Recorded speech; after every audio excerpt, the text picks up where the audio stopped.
Obsesión fatal, el asesinato de Bianca Devin. En la madrugada del 14 de julio de 2019, la red social Instagram, usualmente un escaparate de vidas filtradas y momentos felices, se convirtió en el tablón de anuncios de un horror inimaginable. Una cuenta, bajo la sombría luz azul de la pantalla, comenzó a publicar imágenes de una joven de 17 años, Bianca Devins, ya sin vida. Pero el autor de las fotografías no era un desconocido sádico acechando desde las sombras de la dark web. Era Brandon Clark, de 21 años, alguien que ella llamaba amigo, quizá algo más, y que horas antes estaba sentado a su lado en un concierto.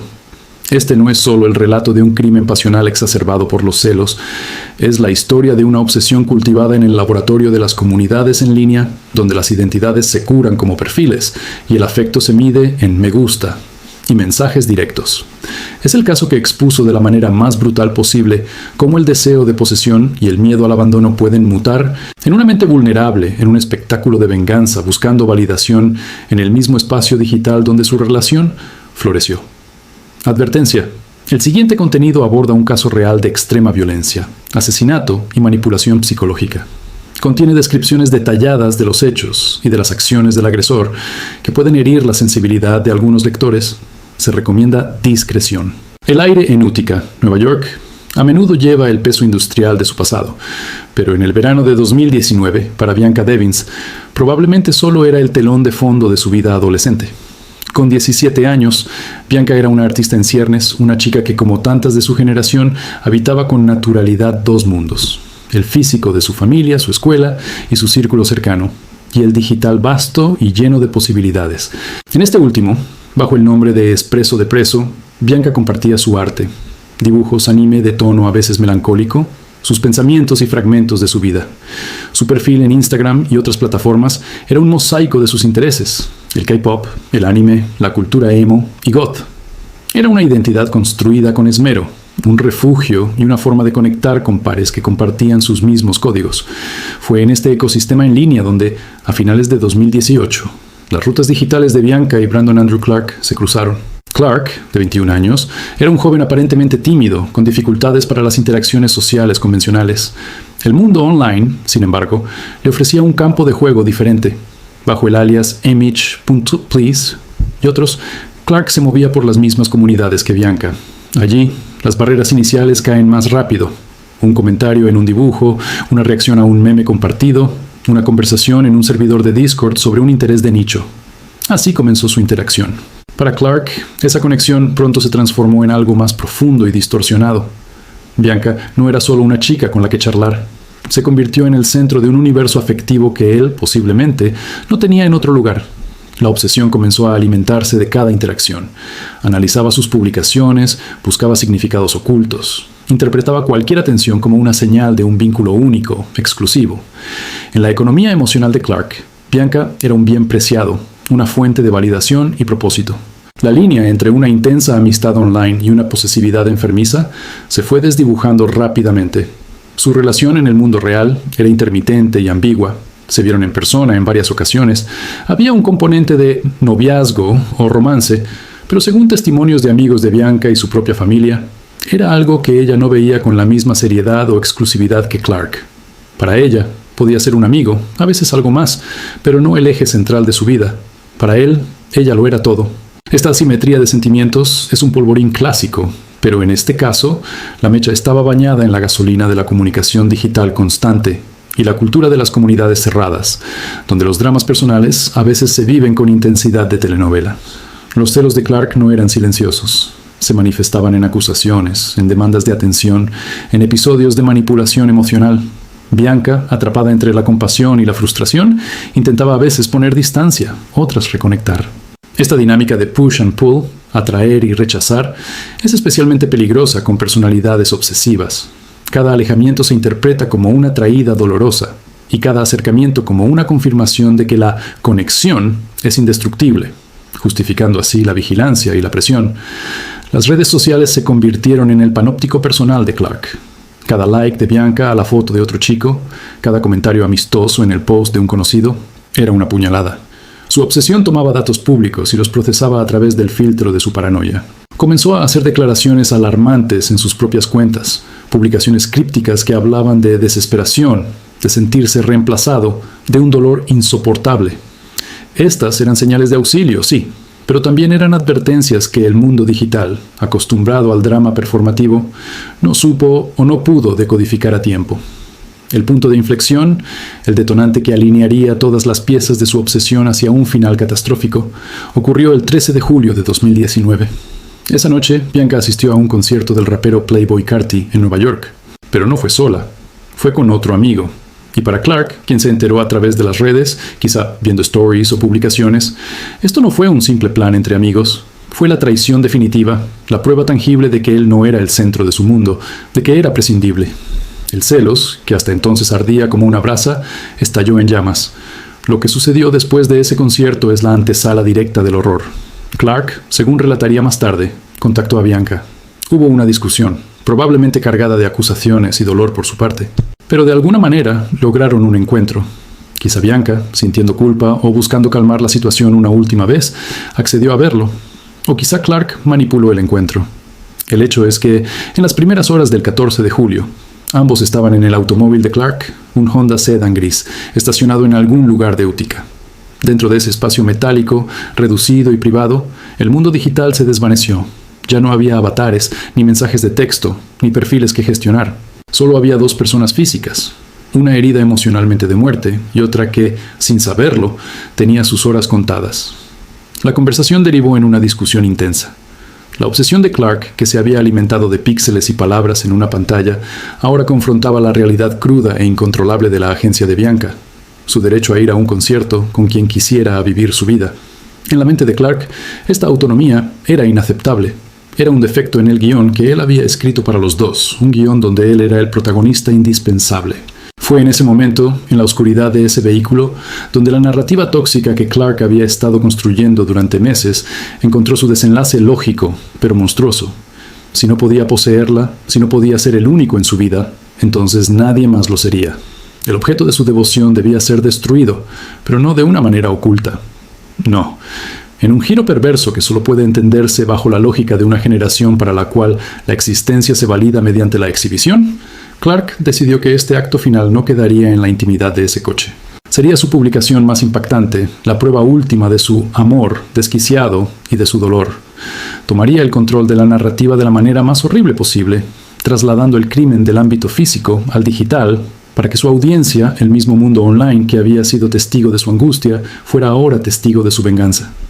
El Honda gris se convirtió en el escenario de una tragedia que estaba a punto de trascender sus puertas y estallar en las pantallas de miles de personas. La obsesión fatal estaba a segundos de consumarse, y con ella vendría un acto de exhibicionismo criminal que dejaría al mundo digital paralizado, preguntándose cómo algo así pudo gestarse a plena vista en los feeds y las historias que todos revisamos cada día.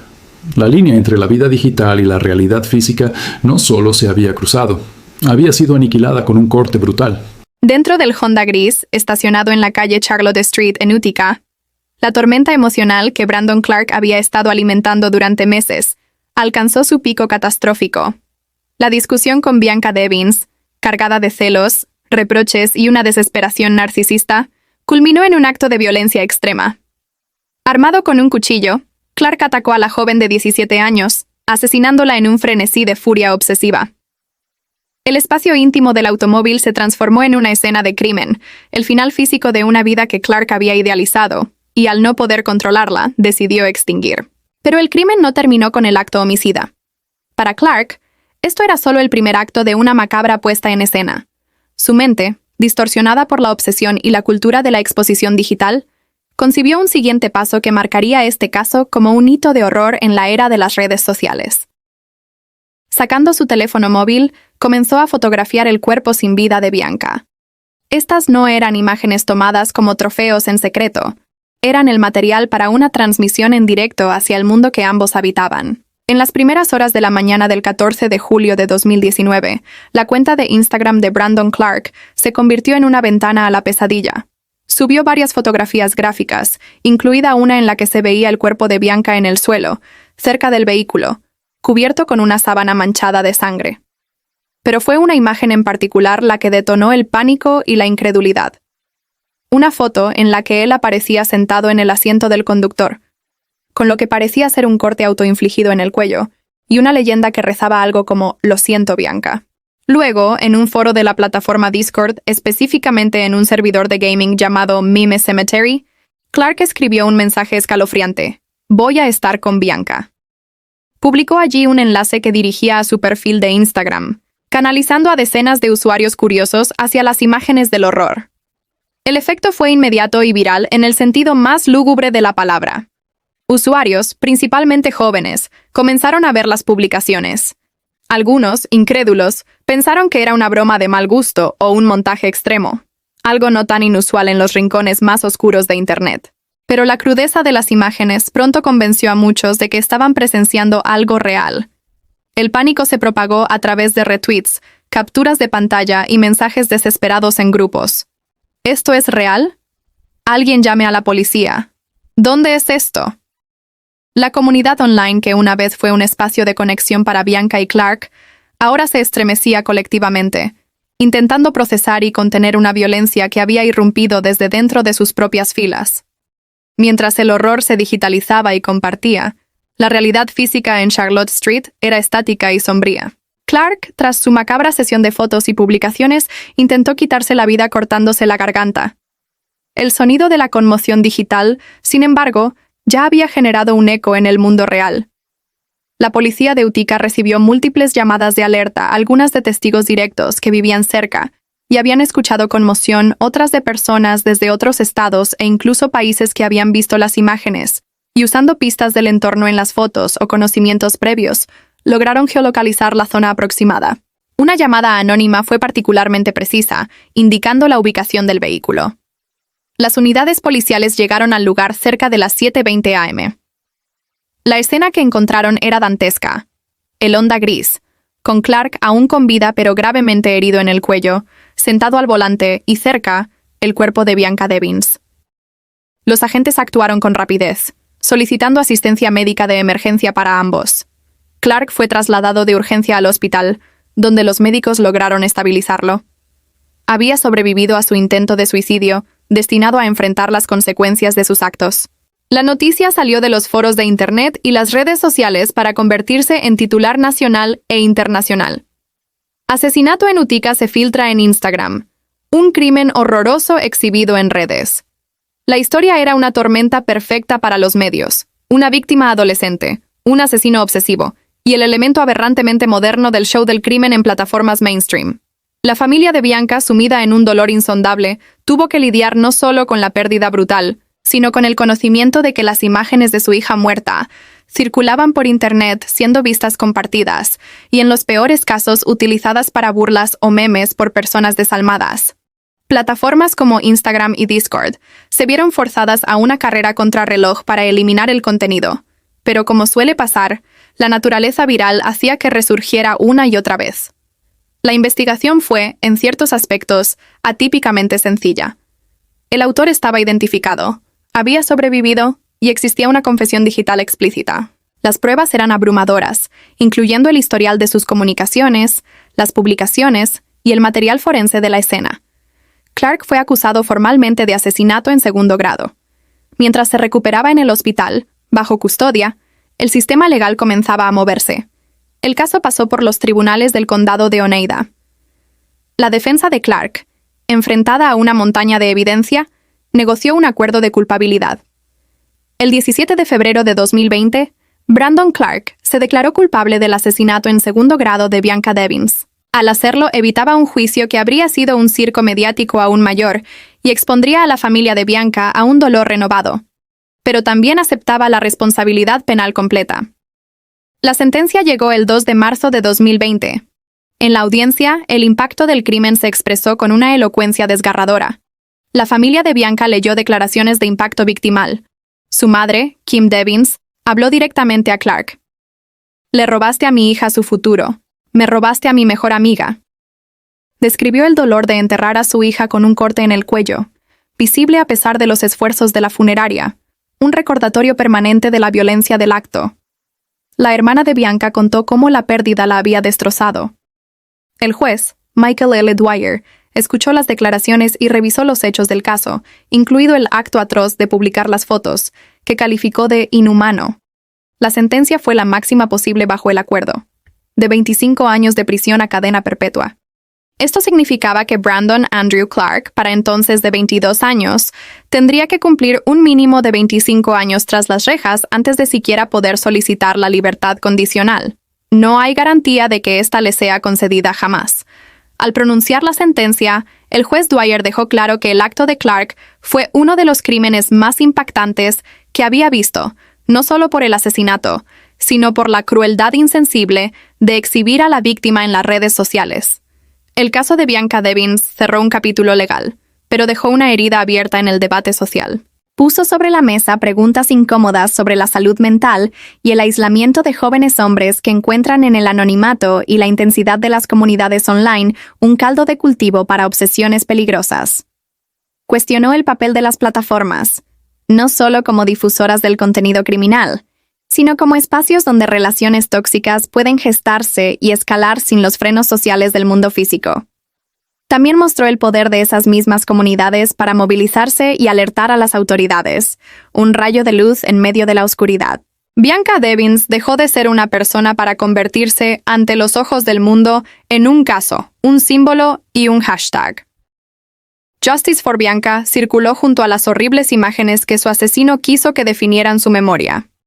Pero su familia y amigos luchan por recordar lo que había detrás del usuario expreso de preso. Una joven artista, una hermana, una hija, una adolescente con sueños y un futuro que le fue arrebatado en el altar de una obsesión fatal. Un futuro que terminó, irónicamente, bajo la obscena luz de la pantalla de un teléfono móvil, en la misma red que había ayudado a unir sus caminos. Cierre del documental. Este ha sido un viaje por uno de los casos más escalofriantes y representativos de nuestra era digital, donde las líneas entre lo virtual y lo real se borran con consecuencias trágicas. La historia de Bianca Devins nos obliga a reflexionar sobre los abismos que pueden esconderse tras una pantalla y la importancia de reconocer las señales de una obsesión peligrosa, tanto en los demás como en nosotros mismos. Si este documental te ha hecho pensar, te ha conmovido o te ha aportado una nueva perspectiva, te invitamos a que formes parte de nuestra comunidad. Suscríbete a nuestro canal y activa la campanita para no perderte nuestros próximos contenidos, donde seguiremos explorando historias reales con el rigor y la profundidad que merecen. Tu apoyo es fundamental. Dale like a este video, compártelo de manera responsable y déjanos en los comentarios tu opinión sobre este caso. ¿Crees que las redes sociales son un simple reflejo de nuestra sociedad o un catalizador de sus peores instintos? Juntos podemos seguir creando contenido de calidad que informe, prevenga y recuerde a las víctimas. Gracias por acompañarnos hasta el final de esta difícil pero necesaria narrativa. Suscríbete, like, comenta, comparte.